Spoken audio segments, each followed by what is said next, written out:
Dee Gibson is a globetrotting sustainability advocate and a London-based interior designer.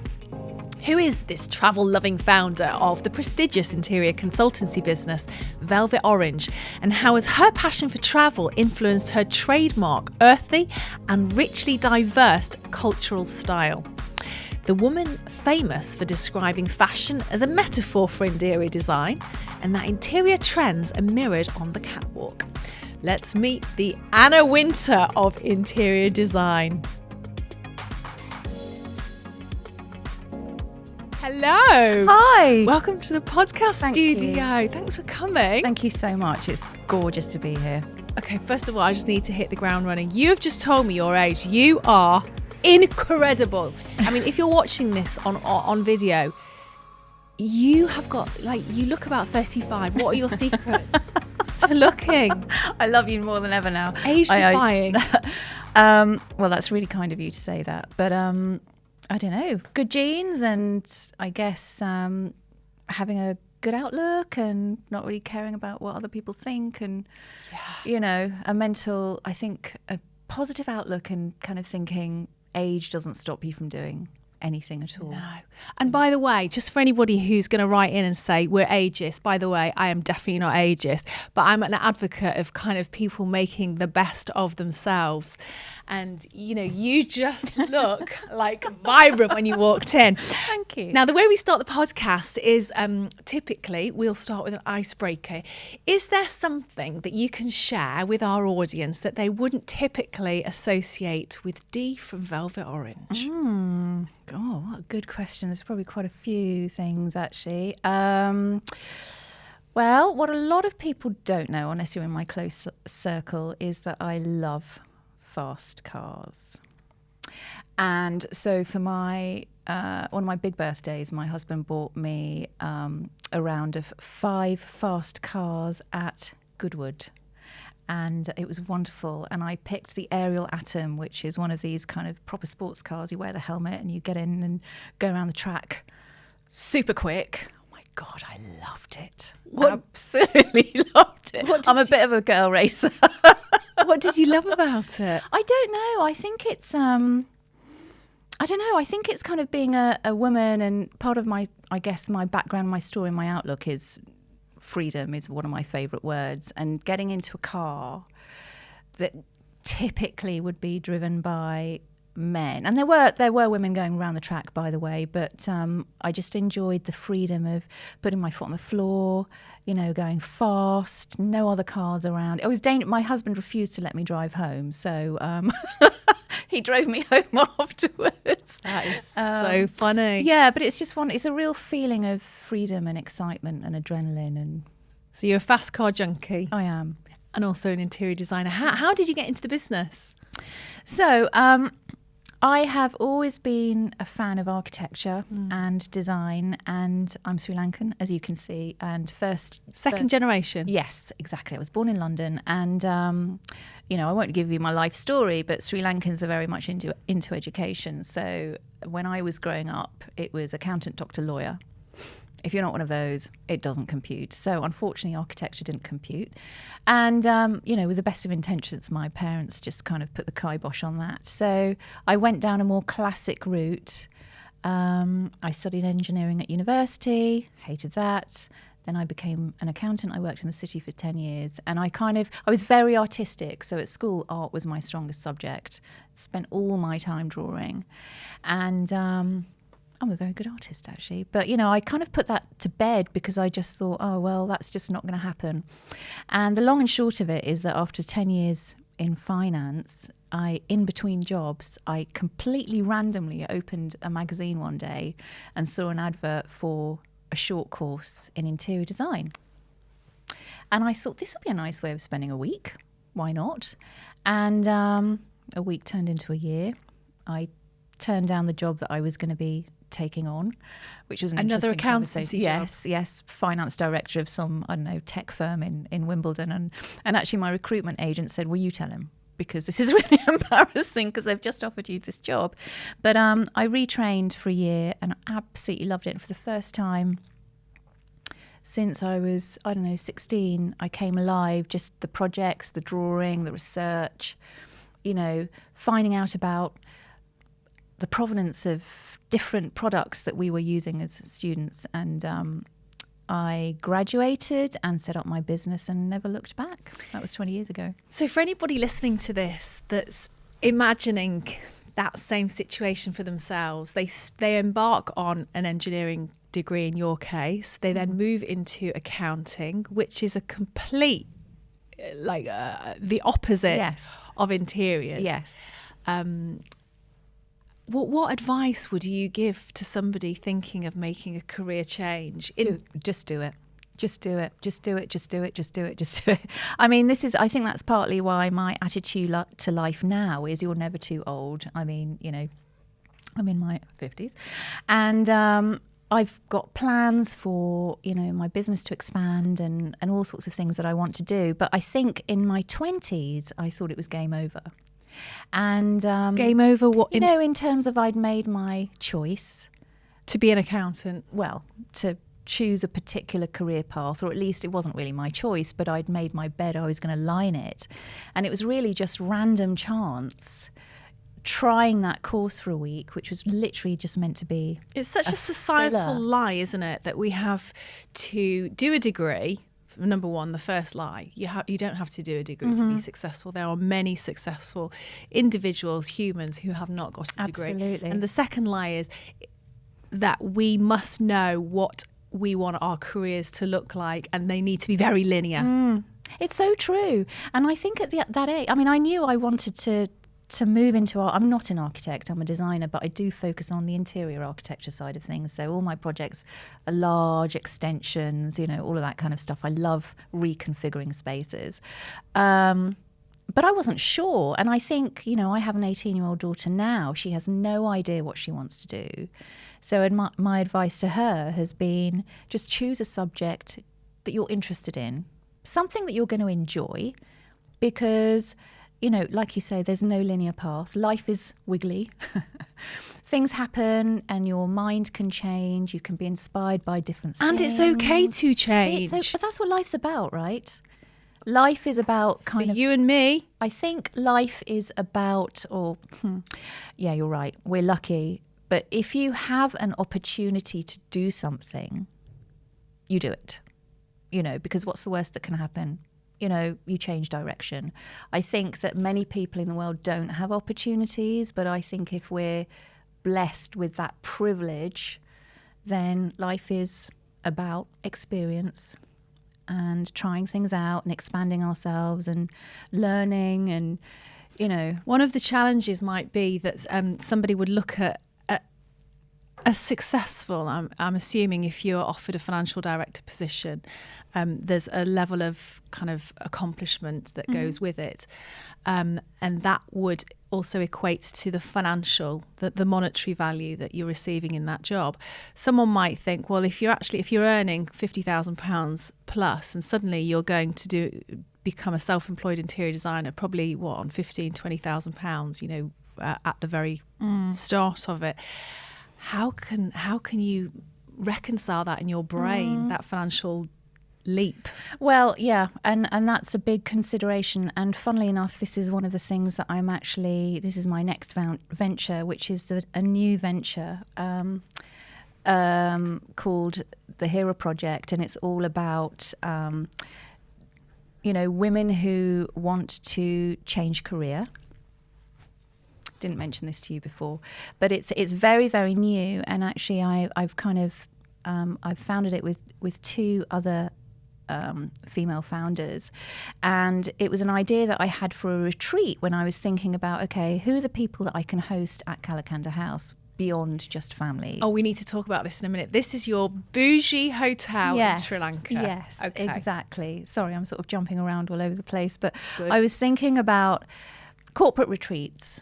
But there was something that was kind of missing, that I couldn't quite get the formula right, because, for me, the place is about the energy and healing and, what you get from coming to stay there. And then just through a random lunch, again, serendipitous moment, I was talking to my PT, who I get on really well with, and we were talking about running a retreat. And she invited a friend of hers along, who is a neuroscientist and actress and coaches people on confidence. And I said, this is the thing that it's all about. It's about how your physical body and your mental state of mind have to be in line in order for you to kind of, feel your passion to make the change. And courage is a big part of that. So going back to your original question, how do you make the leap from earning good money to kind of starting from scratch again? I mean, I did it suddenly because I had I could afford to do that. But there are some people who have to make a gentle change and maybe have to run two things in tandem. It's not easy for many because there are responsibilities, you have life responsibilities, family. So we talk a lot about that and kind of finding if there is a way. There's always a solution. It's then really down to the person. So if someone's thinking, I want to make a leap from being an accountant or an existing career into something's the unknown, what would your advice be in terms of their mindset? Yeah, I think it's really important to figure out what gives you joy at the moment. Because, so for example, if I use myself as a case study, I didn't enjoy being an accountant, but I loved my job. I loved the people. I was traveling. I was involved in strategic business, decisions. I worked in Europe. I was, dealing with international teams, and all of those elements were things that I really enjoyed. And so, if someone's not quite sure, I think that there are things in life that give us joy, and we need to kind of extract those and figure out which bits we want to keep, and then figure out where our interests lie. So, for example, if I'd leapt into the design world and I was working with people that I didn't want to work with, or, I wasn't getting all the elements of my previous job that I wanted to keep, I would have been equally as frustrated. I think we take so much, don't we, from everything in our life. It's even if I went down the wrong path, I was lucky enough to change. But having said that, if I hadn't had 10 years in business, perhaps I wouldn't have had the confidence to become self-employed so quickly. And it's such a big leap for some people, this change of mindset. For many people, we are here to work, to provide for our families and ourselves. And what I'm hearing from you is actually, yes, and let's look to thrive. Let's look to find the joy in the moments. I mean, it has to be. I don't believe that life is about... Like I said before, if we have the privilege and the opportunity to live in the society that we do, and not everyone has that opportunity, life is too short to feel like you're grafting. If you think about the fact that we're working for over 70% of our waking lives, right? Do you really want to be doing something that's miserable? From Monday to Friday, it's all about the graft. And if you're lucky, you might find some joy Saturday and Sunday, and then you're back to it. And I know that, there are many, many people in the world. It is about just hand to mouth and all that kind of stuff. But that's one of the things I also believe, being a business person or an entrepreneur or anyone actually, again, if you're earning any kind of income, who can you support? Who can you bring up? Whether you're supporting a charity or you're mentoring someone, it's about giving back as well and kind of pulling people along. I think we as women are very good at that because we are naturally nurturing and collaborative and, supportive. But I think as a society, if more of us could think that way, the world could turn itself around. You're talking about being collaborative. Tell me a little bit about the HERA project. Yeah, HERA project, yes. The HERA project. HERA, as in... HERA, yes. not hero. Yeah, HERA. What does HERA mean? So HERA is a goddess. She was the wife of Zeus. So, and quite a feisty character.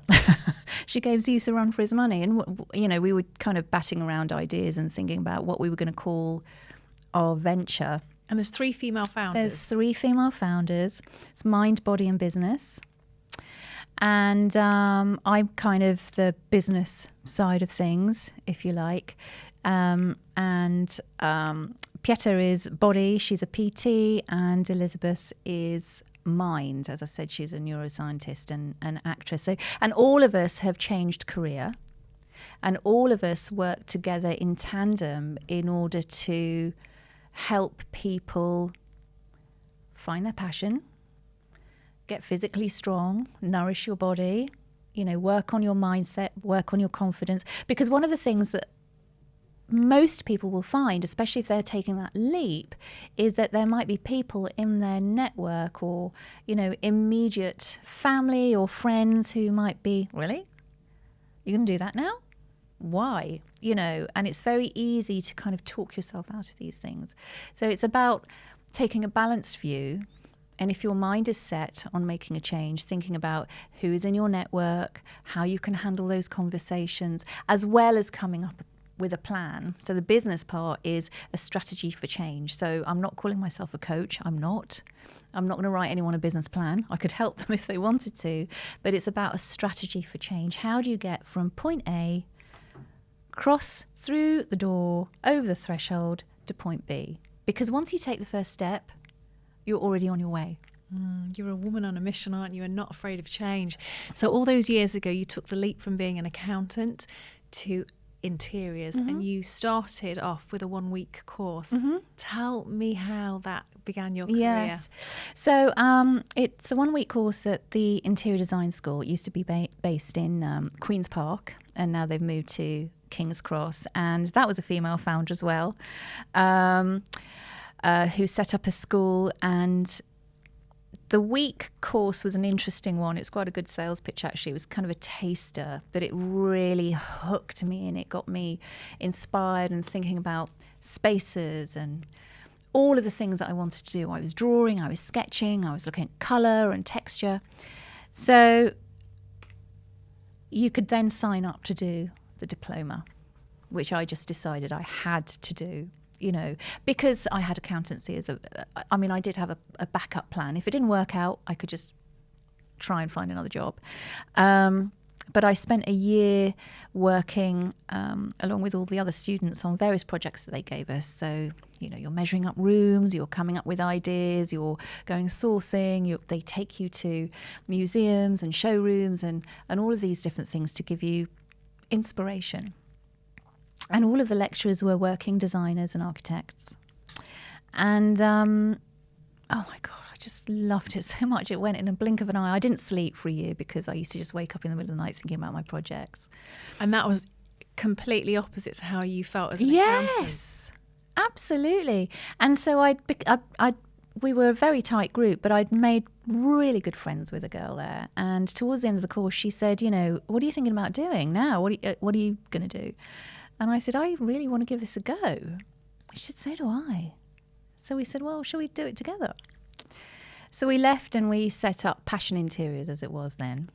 Oh my God, it was great. I lived in South London, she lived in North London, and sometimes we crossed. We were taking on so much. We started off just doing work for free in order to build a portfolio. And then very quickly that sort of snowballed. We got really busy really quickly. And we worked all over London. It was amazing. And then children came along. And I went back to work after 4 months because Louise was about to have her eldest. And so we managed to juggle our first children with business. But the minute number 2 came along, it became really hard. And she sort of moved out of London. So I just continued, and she's working outside of London. I'm here still. And now you have Velvet Orange.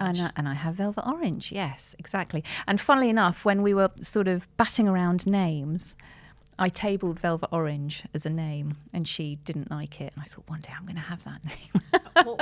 What's the inspiration behind the name? I don't know. It was just so evocative. I think in pictures. I think if you're a kind of creative person, maybe most people do, I don't know, but I'm quite a visual person. I'm very tactile. Yeah, for me, there's some tactility in it and texture. Exactly. It just made me feel good. It's a sensualness, exactly. And it's really nice because people always do comment on the name and they remember it. So that was a nice choice for me. It just, So Velvet Orange. And tell me about your signature look, or do you have a signature look? So I didn't think I had a signature look because I do spend a lot of time talking to my clients about what they want. So I approach my design work through a process of emotional design. And for me, what that means is it's not just the aesthetic and the function, but it's how a place makes you feel. So I'll talk to my client, and when I go to a client's house, I'll be looking at what they wear, their jewellery, art on the walls. Just I'm kind of clocking things, but I'm not doing it in a sinister way. It's just, my brain's kind of taking it all in, and I form a picture of who they are. Through the way you feel. Through the way I feel in their space, but more about what they say they want from the space. And I kind of get an idea of their aesthetic. And, people dress, most people dress according to the way they want to feel or the image that they want to project. And sometimes you can kind of get quite a few clues from that, which is why I've said in the past, interior design and fashion have this crossover. And actually we're seeing it more and more, aren't we? There's a crossover between fashion designers and interior designers, etc.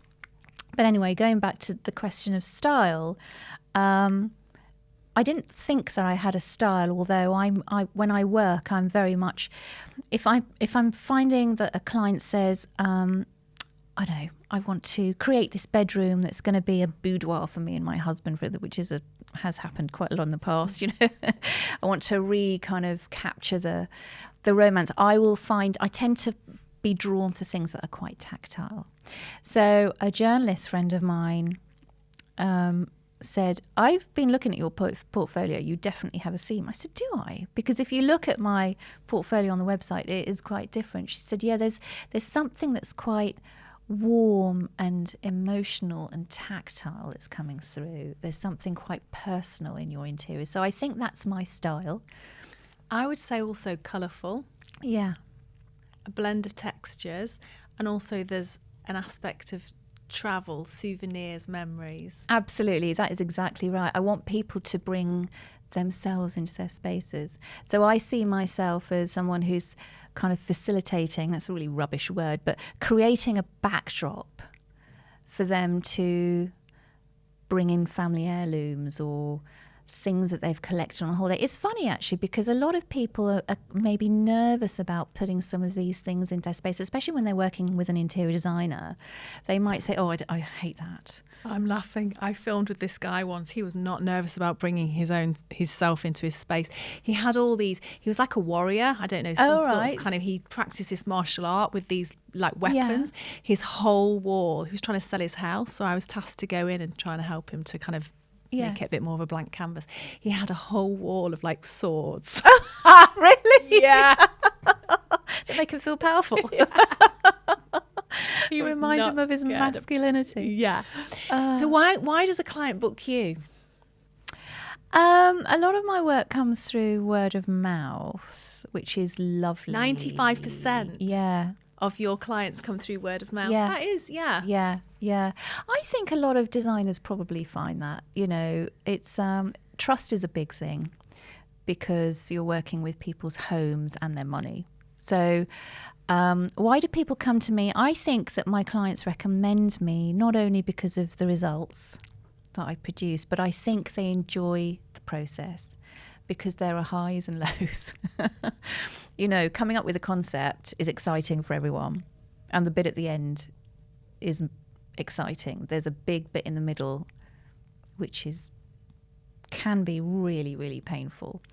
And I'm there holding my clients' hands. I'm very hands-on. I'm there on site. I'm explaining things to them, making them feel as comfortable as possible. So I think they like my attitude of making them feel comfortable about, you can bring that heirloom. I'm telling you, do not throw it away. Do not give it away. Because if I see value in something, in a space, I'll work really hard for someone to keep it. Mm. And if they can't, then I talk a lot about, we're not going to skip it. We're going to repurpose it or find a home for it. Because again, it's kind of not thinking about avoiding waste and doing things in a sort of conscious and sustainable way. So I think people feel like they are part of the process. I feel you're helping people bring themselves to their homes. Yeah. And show them how to do it in kind of a the structure of an interior. Yeah. Kind of a stylish interior kind of way. Yes, exactly. Now, this repurposing sustainability, I know you are, an advocate for sustainability, and you are on the committee, the BIID, and you have recently been engaging in some speeches, some lectures on sustainability.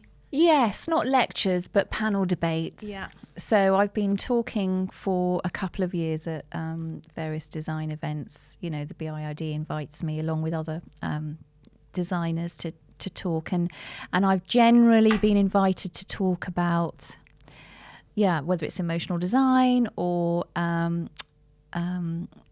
sustainability. Yeah, sustainability. Sorry, there's a cradle to cradle. What's it called? It's not technology, but cradle to cradle attitude to the whole thing is about how it takes the idea of circular economy and takes it one step further in terms of when you're sourcing something, you think about whether you're sourcing it ethically, thinking about the materials, you're thinking about the life cycle of a product, but what happens at the end of that product? At the end of the life cycle, not only does we not want it to end up in landfill, or being repurposed, can it be dismantled and used elsewhere? So there's something always going on in terms of, minimizing waste, thinking about the people that are making these products, where are you sourcing from? Is it ethically produced? Are the producers being, paid fairly? All of these things. So there's a people side of things as well as a planet side of things to everything. And it's big. It's a big subject to tackle. So I've just recently joined the sustainability committee, which is fantastic. It's been sort of relatively recently set up, and I'm really proud of the BIID to be taking this on, because design is such a big part of our Western world, and it's up to us as designers not only to push back against suppliers and demand better, but we are this kind of connector with our clients to also say, I know you like that product over there, but can we just talk about the pros and cons of using it? And we have to be able to try and influence our clients to think about these things. Sometimes it's a losing battle, but it's passing on that thinking. And that's the key, isn't it? There is a lot of new thinking that's being shared around this whole subject of sustainability. And one of the challenges that I've been speaking to the designerati guests about is the actual implementation of sustainability within the business. Are there any tools, techniques that you could share with us today that designers might be able to transfer to their business? Yes. So the BIID has actually set up a sustainability manual. So whether you are a member of the BIID or not, anybody can access this manual, and it not only gives you a list of suppliers that are either B Corp or, do things really well from a sustainability perspective. Oh, good. Yes, it's really, really good. And what's really great about that is the list is growing. So for products, from building products to furniture to materials, it's a really wonderful place to start in terms of sourcing ethically. Keep an eye on those manuals. We're working on them all the time. There's more and more work and thinking around how to reduce waste on site. Not just so if someone wants a new kitchen, you're stripping out the old kitchen. What are you going to do with it? Are you going to skip it? Let's try not to skip it. Let's see if we can sell it on or dismantle it and repurpose it, thinking about all of those things. And then the new kitchen that comes in, where's that coming from? Is that coming from an ethical supplier? How much longevity does it have? And it's a difficult one as well, because sustainability can be synonymous with expensive at the moment.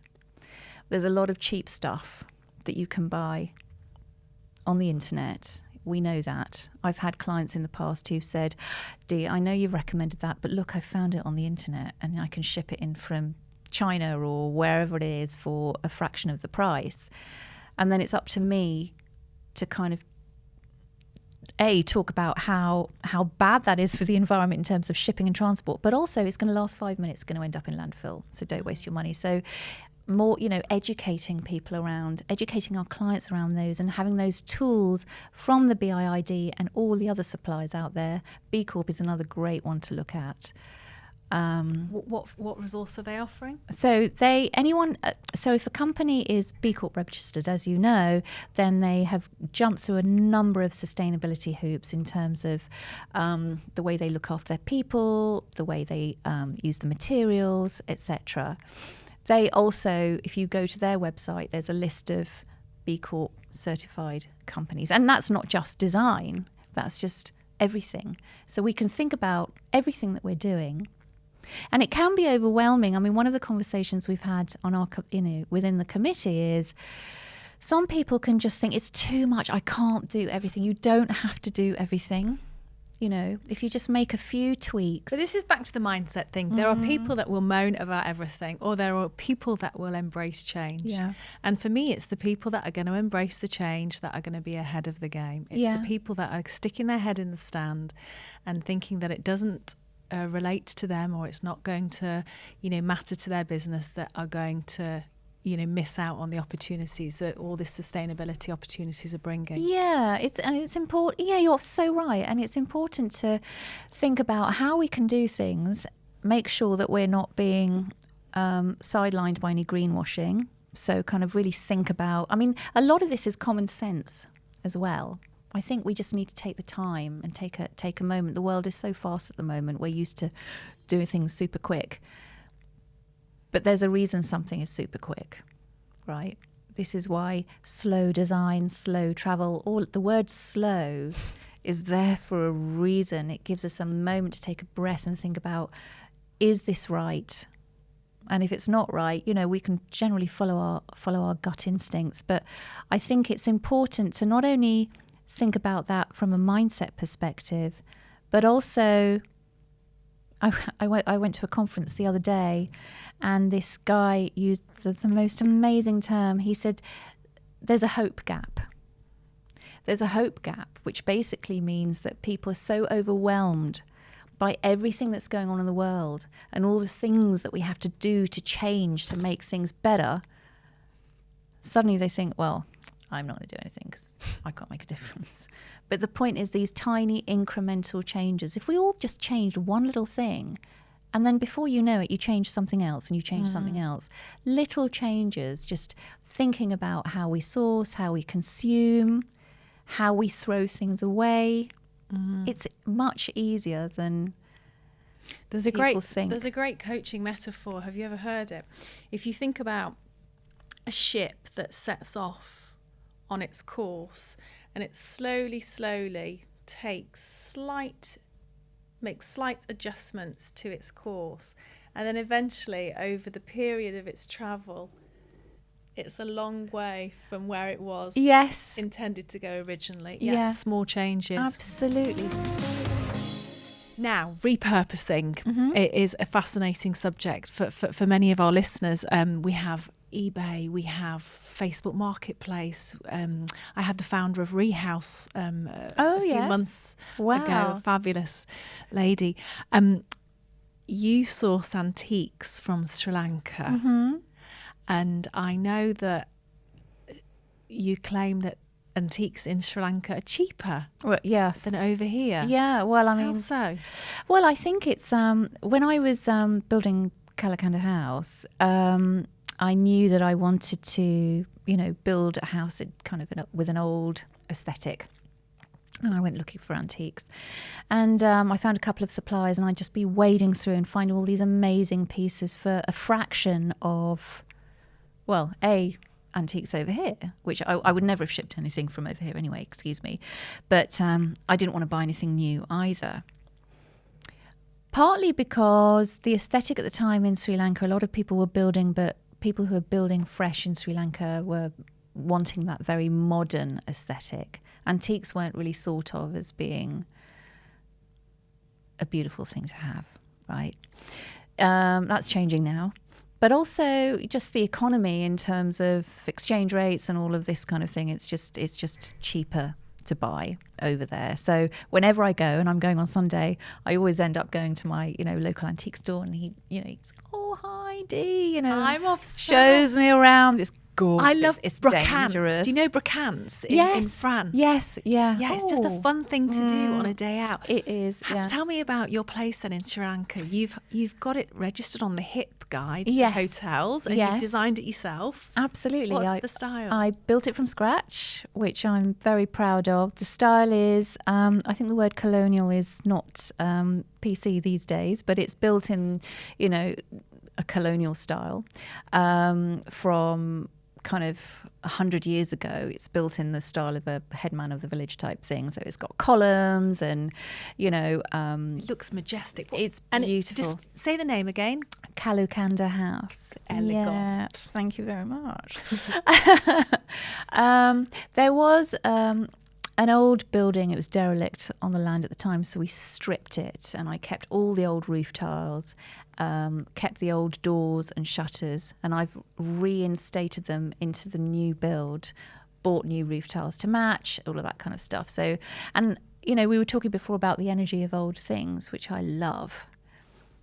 There is an energy, not only in the land, but I think at Kalukanda House now as well, because it's filled with antiques, which I have selected myself. The way we were talking about jewellery and things before, I'll go into an antique place and I'll be looking around, and I can appreciate the beauty in many things, but there'll be something that speaks to me. It's like, that, I need to have that. And I've been very fortunate to be able to build this place and be able to make those very personal choices. And so people do comment on the energy at Kalukanda House. What is the vibe? What is the energy? It's just, there's something very uplifting about it. And actually the first few times I took my friends over, I remember the first time I took my girlfriends, and I kind of said, right, here's a drink. I'm just going to go and, sort a few things out with the team, and I'll be back out in a minute. And I came out, and there were these 3 girls in the gardens, just tears streaming down their faces. And one of them said, I don't even know why I'm crying. But in a really lovely way. I just think it's so different to the city, and it's you nurturing. You immediately feel like you can just take off the scales. Held, what a gorgeous word. That is exactly it. Yeah. It's also a real space for creativity. I think having that space to think. So many people have been and come back and have said, I've decided I'm going to set up a new business, or I'm going to change the course of my life, or do something. And, I think it's having the ability to have mental space. This is fascinating, because you are also a speaker on the subject of emotional design. Mm-hmm.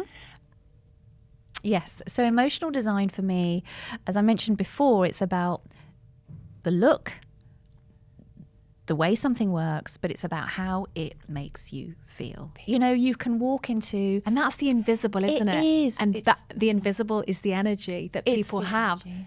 Yeah. But it's interesting. You can go into a place that's objectively beautiful. Say that again. Subjectively beautiful. Objectively beautiful. In terms of you look. Like Versailles. It looks great in a magazine, a hotel, anything. And it's beautiful. You could have a beautiful... You can have a nice evening, but you'll come away and it's essentially forgotten. You could go somewhere else, which actually isn't objectively beautiful. But oh my God, you feel amazing in that space. You remember the evening. You'll say to your friends, right, I found this great place. We're going there. What is it about it that makes you want to touch everything, that makes you feel really good? And I think it's the way the walls are dressed, it's the texture, it's the people, and I think good energy brings out the good in people. Yeah. Whereas something that's just kind of quite sanitized, which is why I think it's so important when you're traveling to stay in small places, and I'm not just kind of advocating Kalukanda here, but anywhere that's been built that's small like that gives you that sort of feeling of it's not branded.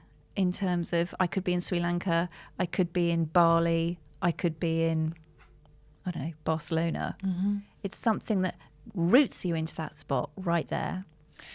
What if people are watching this and thinking, is Sri Lanka a safe place to travel? For me, the starting point is always the Foreign Office, and I checked it before we started the podcast, and yes, it's a safe place to travel. I know you've come out of war 10 years ago, which is, considered quite recent, but the Foreign Office is stating that it is a safe place to travel. And what's your view on people that are travelling to the area? I mean, you just have to go. I mean, we opened in 2018. Of course, we've had lockdown that's kind of prevented, but I have been busy and I'm taking bookings all the time. There are more and more people who go. If you speak to anyone who's been to Sri Lanka, I would guarantee pretty much everyone would say, what an amazing island. The people are welcoming.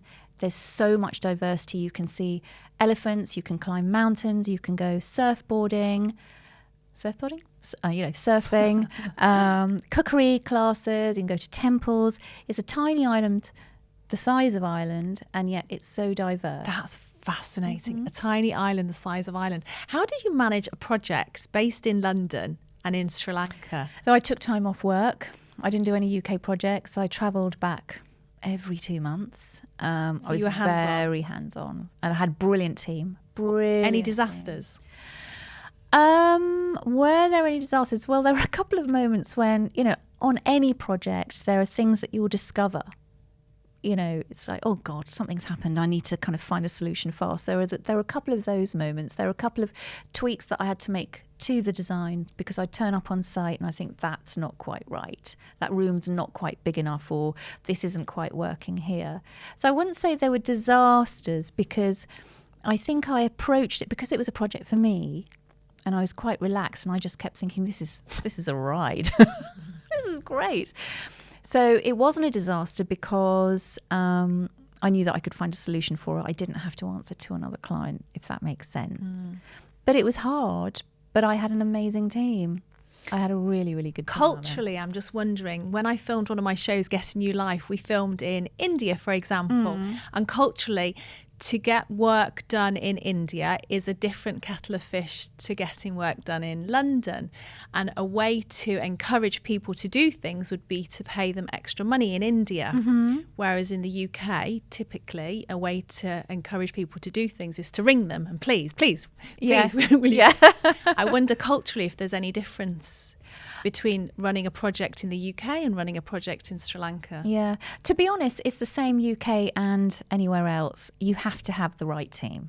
You can pay for really rubbish teams. I had an amazing team who were used to working with Westerners. They're Sri Lankan. I mean, I'm Sri Lankan, but I'm a Westerner to all intents and purposes. And we had a really, really good rapport. And I did interview a few different builders. And the minute I met Zaim and his team, who it turns out were one of the best builders in southern Sri Lanka. I didn't know that at the time. But boy, did they live up to that. We FaceTimed. We had he knew what was going on in my head. And that's what I expect of my builders in London. We have a rapport. I have this vision. I've shown you the plans. Don't do anything without checking with me first. So it was a real sort of feeling of trust. They were more expensive than some of the other builders, but you do get what you pay for. I believe that here as well. I also wonder if it's your energy.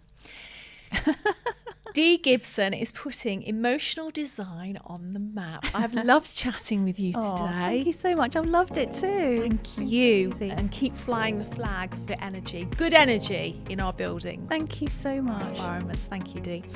If you've enjoyed today's podcast, do like and subscribe. I'm going to be here every Monday morning with more fabulous guests. I'll see you then.